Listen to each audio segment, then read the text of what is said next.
தைலக்கிரமத்துல நான் வாய்ப்பு எடுத்து பண்ணியிருக்கேன். எனக்கு ஸ்கின் ப்ராப்ளம் இருந்துச்சு ஒரு 15 வருஷமா.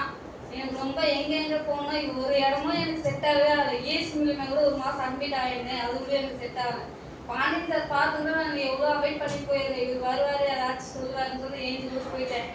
சரி எவ்வளோ பேசிட்டாங்க சார். தம்பி கூட போனதான் சரி அக்கா பையன் சொல்கிறாங்க சரி எடுத்துதான் பார்க்கலாமே சொல்லிட்டு நினச்சேன். அப்போ சரி எவ்வளோ செலவு பண்ணுறேன் இப்போ பார்க்கலாமே இதுன்னு சொல்லிட்டு எங்கள் வீட்டுக்காரர் சப்போர்ட் பண்ணாரு. ஆனால் சரி வாங்கி தான் சாப்பிடுவேன் என்ன போயிடுவது அப்படின்னாரு.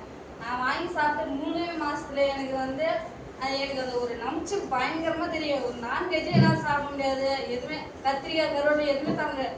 ஆனால் எனக்கு அந்த ஒரே மாதத்துல எனக்கு இம்ப்ரூவ்மெண்ட் தெரிஞ்சு அந்த நம்பிச்சிலே இல்லாத இருந்துச்சு. ஆனால் எனக்கு இந்த ப்ராடக்ட் சாப்பிட்டானா டிடி ஸ்டார்ஸ்ல பாண்டியன் சாருக்கும் சோதரிக்கும் இந்திரகுமார் சாருக்கு என் மாமா வந்து நன்றியை தெரியும். உங்கள் ஃப்ரெண்டுகளை நம்பி வாய்ப்பிடுங்க, வேற லெவலில் ஜெயிக்கலாம். நன்றி.